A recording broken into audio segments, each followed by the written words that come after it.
Last Sunday, we discussed the subject of yogi based on the three questions.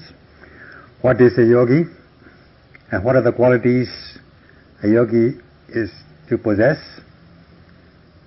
And the benefits or objectives of such a yogi who possesses these kinds of qualities one by one from the theoretical and practical aspects. Sayadaw also mentioned the three stages of energy: virya, courageous effort; initial launching energy, stepped up, boosted energy in order to overcome sluggishness; and finally, the progressive energy or energy of persistence until one realizes the goal of the practice. To put it down to practice, such a yogi is to note every arising object, beginning with the main object, not to lose the focus, not to miss the mindfulness, in order to develop this momentary concentration, kanika samadhi, and slowly embarking on the progressive series of insights. In order to achieve that, the yogi has to be alert, exert energy, courageous effort, every second, every moment of the practice, continuously. If one exerts energy in this way, then one is said to have come to possess this kind of quality. If one possesses a certain amount of quality, then one is a yogi to that extent. And if one possesses much or considerable amount of this quality of energy, then one is a yogi to that extent.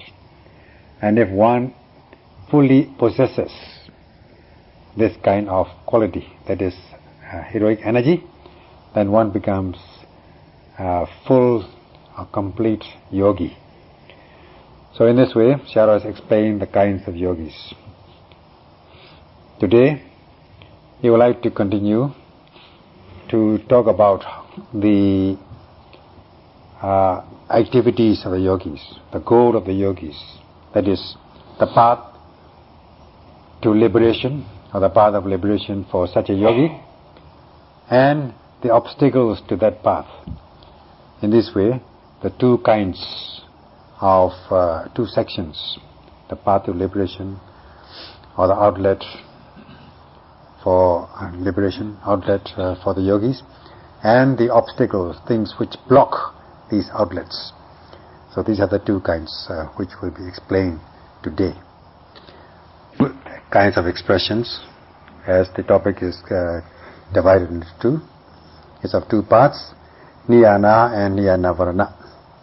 Niyana means path to liberation, an outlet for the yogis to be liberated. From where should one be liberated? From bondage, to be free from the bondage. What is the bondage? The bondage is suffering. The nearest bondage of suffering is sensual pleasures. As sentient beings, most people are zealous for sense objects, desire to enjoy the sense objects, such as wishing to enjoy pleasant visible object and so on. When they get it, they don't want to let go. They will cling to them, wishing to enjoy better and better ones, and the best ones, if possible. Later, they become attached to these sense objects. They cling to them, not wishing to let go of them. Thus, they become the servants. They are said to be under bondage. They become the servants to these sense pleasures. Leaving the mind unrestrained about these sense objects, they cling to them, yielding to sense objects. Of course, by yielding to sense objects, they will enjoy sense pleasures. but they think that they are real ones, which they can enjoy in the human world until they get stuck to them at last, like the story of honey and ants meeting perilous pleasures, enjoying perilous pleasures, dangerous pleasures, fatal at times. Therefore, they cling to these sense of pleasure, thinking that they are the real ones. This is the enormous, huge bondage. So, one has got to find suitable methods to be free from these enormous bondage, to be free from these bondage, from sufferings. So one has to find the means in order to find an outlet or to be liberated from suffering. This is called niyana, in the essence of niyana, the path to liberation, an outlet to be liberated, and the reverse of that. That means there are states which block these outlets, obstacles to this path of liberation, and they are known as niyana varana or simply avarana. They are the blocks, they block the outlet, they are the obstacles to the path. There are 8 niyanas, 8 means of liberation, or 8 outlets or pathways to liberation, and 8 avaranas, 8 obstacles to the path or to the outlets, the obstacles which block the path. As for niyana, outlets or path to liberation, they are of 8 kinds. The first one is nekkhamma, rendered as renunciation. Second one is abhyabhada, non-ill will. Third one is aloka sanya, perception of light, or mindfulness in a vigorous manner. Fourthly, avekepa, non-distraction. The fifth one is dhamma vavotana, resolution of good and bad, or ability to distinguish between what is kusala and what is akusala. The sixth one is jnana, knowledge of the realities of mind and body, such as the discernment of mind and body and the cause and effect relationship. The seventh one is pamojja, delight. And the eighth one is kusala dhamma, blameless deeds. And the opposite states, that is the obstacles which block these outlets, avaranas, are of 8, and they are: the first one is kamechanda, zeal for sense desires, sense pleasure, sense objects; vyabhada, ill will; and third one is tinamida, sloth and torpor, sluggishness; fourth one is audecha, distraction; the fifth one is vichikecha, uncertainty; the sixth one is avidya, ignorance; and the seventh obstacle is arati, non-delight in the practice of the Dhamma. And the eighth one is akusala dhamma, blameworthy deeds or unwholesome deeds. So these will be explained in pairs. So these will be explained in pairs: niyana and niyana varana, path to liberation or outlets, and obstacles to these outlets or the path to liberation. Now the first pair is nekkhamma and kamechanda. Nekkhamma rendered in the text as pabijja, renunciation, pabijjam, and patamamja, pabijja, renunciation, patamajjana, first jhana, nibbana, and vipassana, and kusala, that means wholesomeness or wholesome deeds. So these will be, although the renderings are given as such in respect of nekama, explanation will be will be concerned with the practical aspects which concern the practitioners in the immediate sense. So we have this one rendering of nekama as pabbeja.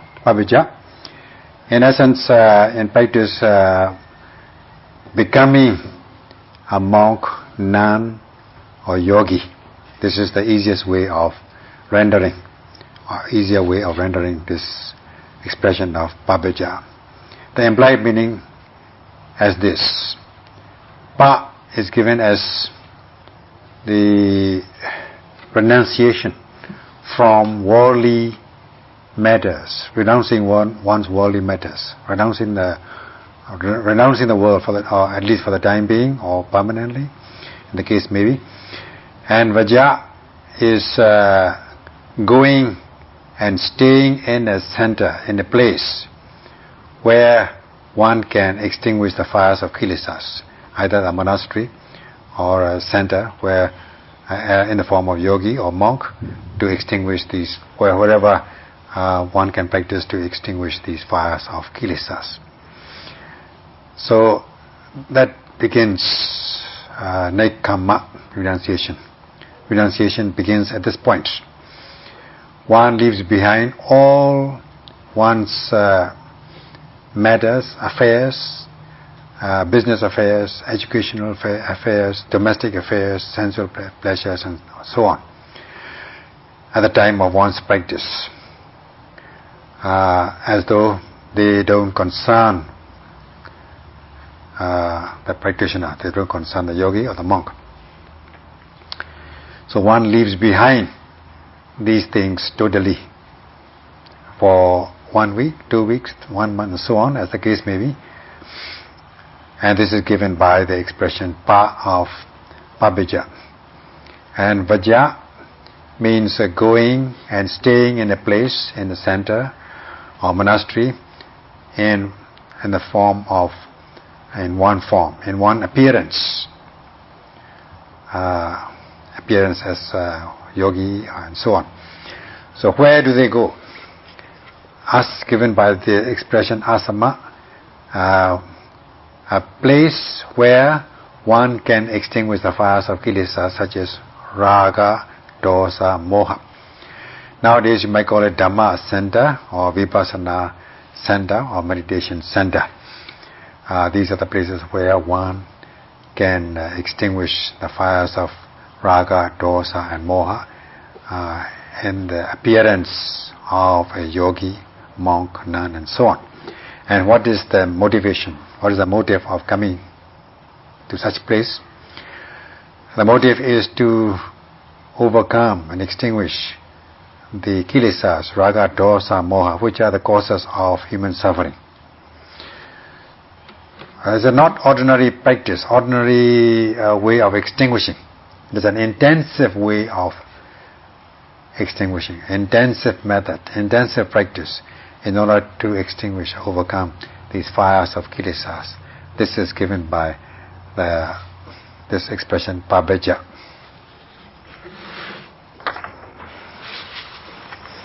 Most people have to endure these sufferings,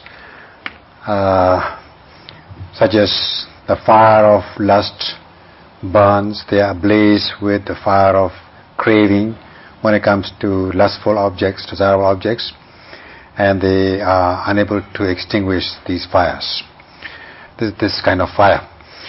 And when they meet undesirable objects, and they are ablaze with this dosa fire, and they are unable to, they are at a loss to extinguish such fire, leading to all sorts of immoral deeds. And if they are not clear-cut or hazy or confused about the events, about the truth of the matter, they are said to be overwhelmed or ablaze with the fire of moha, delusion, and this will be always within the minds of the yogis, in the minds of the people. So they all will lead to unwholesome deeds, harming oneself and others. So if one commits unwholesome deeds, one is bound to reap unwholesome benefits, unwholesome results. That means suffering as a result of these impurities, raga, dosa and moha, craving, aversion and delusion. They are the root cause or root causes of human suffering. If one ponders, one is bound to realize that they are the culprits. If one detests suffering, if one does not like to endure suffering, all one has got to do is to extinguish these causative fires of raga, dosa and moha. This is very important. When ordinary fire takes place, people do all sorts of preventive measures or measures to extinguish them with all sorts of equipment, and if they cannot extinguish the fire, they escape from the fire or call the fire brigade to extinguish the fire. This is about the ordinary real fire. They are very careful about real fire. However, they are very careless about these kilesa fires or raga, dosa, moha, which are ablaze all the time, and they are not mindful, they are not careful, they do not remember to extinguish these kinds of fires, and if they are asked to do it, they will give all sorts of excuses to avoid, to evade, to extinguish these fires of raga, dosa and moha. Therefore, these unwholesome roots are the causes for human suffering. While they are occurring, they will stay in the mind, and in the future also, one is bound to endure suffering. So it is very important to extinguish these fires of kilesas. If one is enjoying human pleasures, worldly pleasures, they are like playing with fire. Of course, in the beginning they will not be aware of the nature of this fire, that they are very hot and they can burn you. But later on, being burned by these, ablaze with these fire of kilesas, they become weak, and then they cannot do anything. So they will find that it is very hot, extremely hot, and very difficult to extinguish.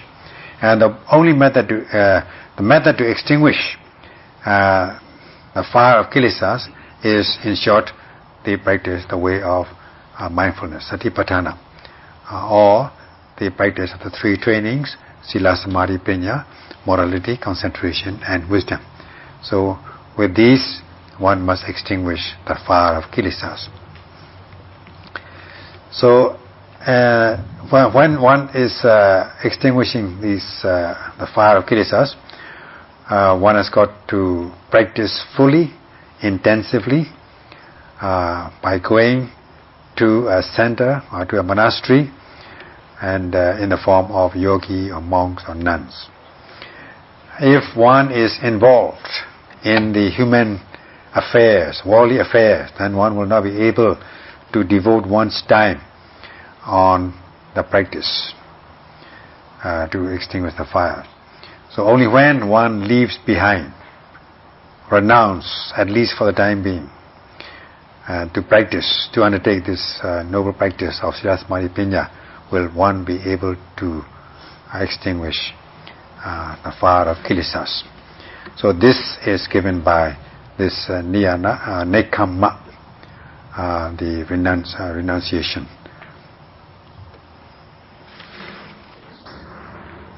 The motivation of the yogis is to extinguish the fire of kilesas. So one comes to the center as monk or yogi, and one comes to the place, monastery or center, in order to deal with the fire of kilesas. But just coming is not enough. One must accomplish one's objective.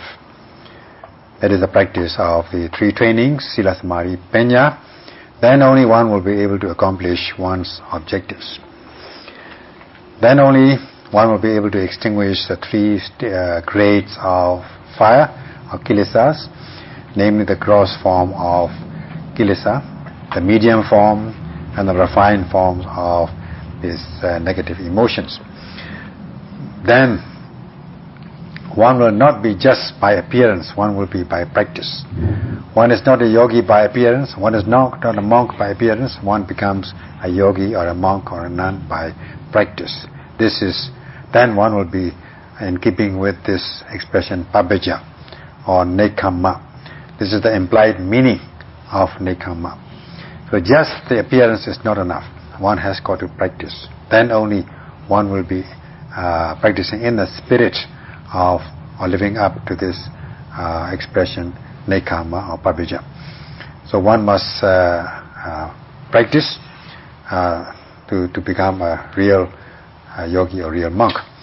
So the practice is given as the instruction. Therefore, the instruction is given to observe the immediately arising object, not to miss the mindfulness, not to lose one's focus, and to note with focused attention, to strike with pinpoint precision by aiming and the application of energy, so that there will arise this concentration in something like jhana.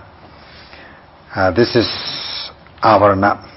Then the one will be able to overcome this avarana, that is the zeal for sense desires. One will be free from sense desires. So in this way one's mind will become serene, calm and stable. There will arise this delight in the practice, rapturous feeling, pleasurable feeling, and the mind becomes concentrated, especially at the stage of samasana jnana, that is reflective knowledge by verification or verified knowledge of comprehension. One will be able to become concentrated with the jhana, with the 5 jhanic factors, namely vitakka, vichara, piti, sukha, ekaggata. These are the 5 jhanic factors. So the one is said to have reached the concentration like the first jhana. So then one is said to have moved or changed from sensual pleasures to outlet, freedom from sensual pleasures. This is the outlet. This is the path to liberation. Freedom from sensual pleasures. Therefore, one realizes one is able to concentrate in something like the first jhana. Then one is said to be freed from or liberated from this obstacle to the path, obstacle to the outlet, namely kamechanda, zeal for sense pleasures. And this is nekkhamma, renunciation. To put it down to practice, yogis are noting when they are sitting, paying attention to the abdomen and focusing their attention and noting, following the main object of rising and falling with the application of aiming. This is vitakka, one of the jhanic factor. And as much as one aims, one is bound to strike the object with pinpoint precision. This is jhanic, the form of jhanic, the sense of jhana. As much as one aims, as much as one aims one's noting mind towards the object of observation, one is bound to rub. This is the rubbing aspect of mindfulness.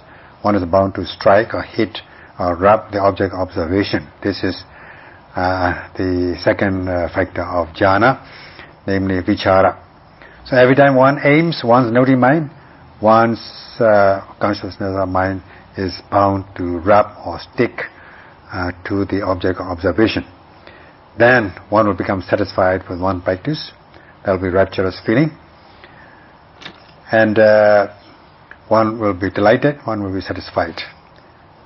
Knowing that one is not like before, one has advanced, one has become delighted in the practice. This is piti, especially at the stage of samasana jnana, verified knowledge of comprehension. One comes to realize these characteristics, individual characteristics as well as common characteristics.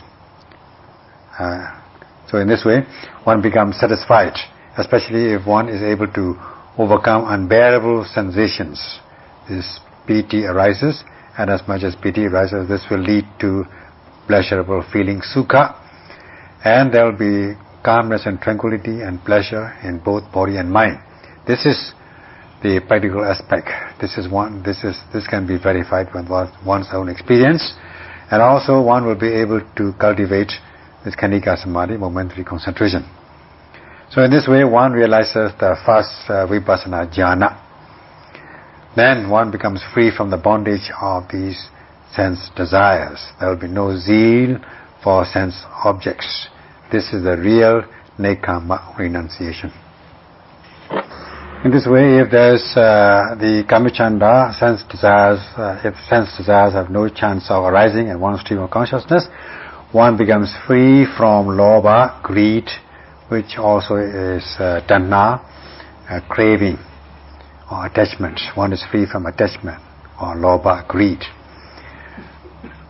So originally or initially also one comes to the center or to the monastery, leaving behind all worldly attachments in order to extinguish the fire of kamachanda or lobha. So that is the objective. When one practices in this way, one is able to accomplish one's objective.